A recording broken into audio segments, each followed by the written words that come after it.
Part 2. The Craving Brain. How to Create New Habits. 1. One day in the early 90s, a prominent American executive named Claude C. Hopkins was approached by an old friend with a new business idea. The friend had discovered an amazing product he explained that he was convinced would be a hit. It was a toothpaste, a minty, frothy concoction he called Pepsodent. There were some dicey investors involved. One of them had a string of busted land deals, another, it was rumored, was connected to the mob. But this venture, the friend promised, was going to be huge. If, that is, Hopkins would consent to help design a national promotional campaign. Hopkins at the time was at the top of a booming industry that had hardly existed a few decades earlier. Advertising. Hopkins was the man who had convinced Americans to buy Clint's beer by boasting that the company cleaned their bottles with live steam, while neglecting to mention that every other company used the exact same method. He had seduced millions of women into purchasing Palmolive soap by proclaiming that Cleopatra had washed with it, despite the spluttering protest of outraged historians. He had made puffed wheat famous by saying that it was shot from guns until the grains puffed to 8 times normal size. He had turned dozens of previously unknown products, Quaker Oats, Goodyear tires, the Bissell carpet sweeper, Van Camp's pork and beans into household names. And in the process, he had made himself so rich that his best-selling autobiography, My Life in Advertising, devoted long passages to the difficulties of spending so much money. Claude Hopkins was best known for a series of rules he coined explaining how to create new habits among consumers. These rules would transform industries and eventually became conventional wisdom among marketers, educational reformers, public health professionals, politicians, and CEOs. Even today, Hopkins' rule influenced everything from how we buy cleaning supplies to the tools governments use for eradicating disease. They are fundamental to creating any new routine. However, when his old friend approached Hopkins about Pepsodent, the ad man expressed only mild interest. It was no secret that the health of Americans' teeth was in steep decline. As the nation had become wealthier, people had started buying larger amounts of sugary processed foods. When the government started drafting men for World War I, so many recruits had rotting teeth that officials said poor dental hygiene was a national security risk. Yet, as Hopkins knew, selling toothpaste was financial suicide. There was already an army of door-to-door salesmen hawking dubious tooth powders and exilers, most of them going broke. The problem was that hardly anyone bought toothpaste because despite the nation's dental problems, hardly anyone brushed their teeth. So Hopkins gave his friend's proposal a bit of thought and then declined. He would stick with soaps and cereals, he said. I did not see a way to educate the laity in technical toothpaste theories, Hopkins explained in his autobiography. The friend, however, was persistent. He came back again and again, appealing to Hopkins' considerable ego until eventually the ad man gave in. I finally agreed to undertake the campaign if he gave me a 6-month option on a block of stocks, Hopkins wrote. The friend agreed. It would be the wisest financial decision of Hopkins' life. Within 5 years of that partnership, Hopkins turned Pepsodent into one of the best-known products on earth and in the process helped create a toothbrushing habit that moved across America with startling speed. Soon, everyone from Shirley Temple to Clark Gable was bragging about their Pepsodent smile. By 1930, Pepsodent was sold in China, South Africa, Brazil, Germany, and almost anywhere else Hopkins could buy ads. A decade after the first Pepsodent campaign, pollsters found that toothbrushing had become a ritual for more than half the American population. Hopkins had helped establish toothbrushing as a daily activity.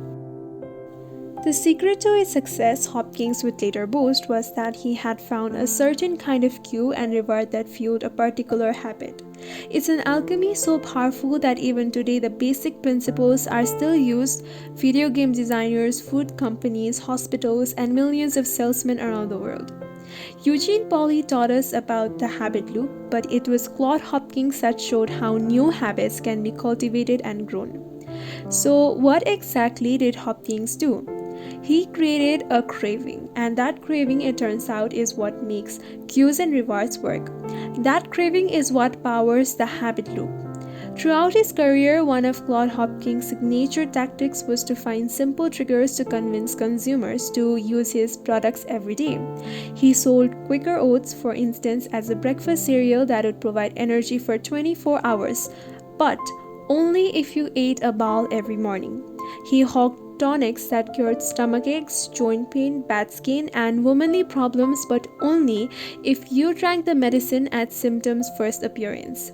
Soon people were devouring oat milk at daybreak and chugging from little brown bottles whenever they felt a hint of fatigue, which, as luck would have it, often happened at least once a day.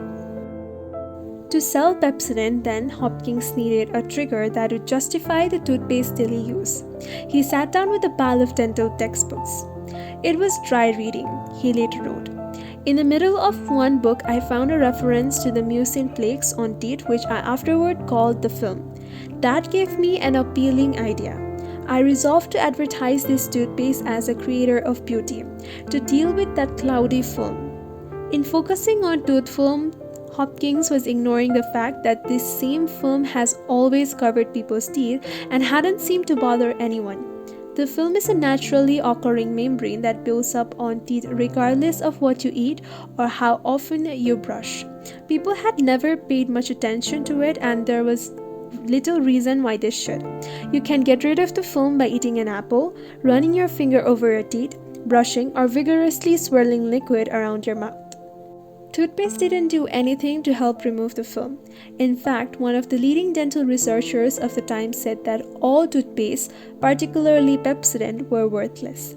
That didn't stop Hopkins from exploiting his discovery. Here he decided was a cue that would trigger a habit. Soon, cities were plastered with Pepsodent ads. Just run your tongue across your teeth, read one. You'll find a film. That's what makes your teeth look off color and invites decay. Note how many pretty teeth are seen everywhere. Read another ad, featuring smiling beauties. Millions are using a new method of teeth cleansing. Why would any woman have dingy film on her teeth? Pepsodent removes the film. The brilliance of these appeals was that they relied upon a cue, tooth film, that was universal and impossible to ignore. Telling someone to run their tongue across their teeth, it turned out, was likely to cause them to run their tongue across their teeth. And when they did, they were likely to fill a film. Hopkins had found a cue that was simple, had existed for ages, and was so easy to trigger that an advertisement could cause people to comply automatically. Moreover, the reward, as Hopkins envisioned it, was even more enticing. Who, after all, doesn't want to be more beautiful? Who doesn't want a prettier smile? Particularly when all it takes is a quick brush with Pepsodent. After the campaign launched, a quiet week passed, then two. In the third week, demand exploded. There were so many orders for Pepsodent that the company couldn't keep up. In 3 years, the product went international, and Hopkins was crafting ads in Spanish, German, and Chinese. Within the decade, Pepsodent was one of the top-selling goods in the world and remained America's best-selling toothpaste for more than 30 years. Before Pepsodent appeared, only 7% of Americans had a tube of toothpaste in their medical chest. A decade after Hopkins' ad campaign went nationwide, that number had jumped to 65%. By the end of World War II, the military downgraded concerns about recruits' teeth because so many soldiers were brushing every day. I made for myself $1 million on Pepsodent, Hopkins wrote a few years after the product appeared on shelves. The key, he said, was that he had learned the right human psychology. That psychology was grounded in two basic rules. First, find a simple and obvious cue. Second, clearly define the rewards. If you get those elements right, Hopkins promised, it was like magic. Look at Pepsodent. He had identified a cue, tooth film, and a reward, beautiful teeth that had persuaded millions to start a daily ritual. Even today, Hopkins rules are a staple of marketing textbooks and the foundation of millions of ad campaigns. And those same principles have been used to create thousands of other habits, often without people realizing how closely they are hewing to Hopkins' formula. Studies of people who have successfully started new exercise routines, for instance, show they are more likely to stick with a workout plan if they choose a specific cue, such as running as soon as they get home from work, and a clear reward, such as a beer or an evening of guilt-free television. Research on dieting says creating new food habit requires a predetermined cue, such as planning menus in advance and simple rewards for dieters when they stick to their intentions. The time has come when advertising has in some hands reached the status of a science, Hopkins wrote. Advertising, once a gamble, has thus become under able direction one of the safest of business ventures. It's quite a boast. However, it turns out that Hopkins' two rules aren't enough. There's also a third rule that must be satisfied to create a habit so subtle that Hopkins himself relied on it without knowing it existed. It explains everything from why it's so hard to ignore a box of donuts to how a morning jog can become a nearly effortless routine.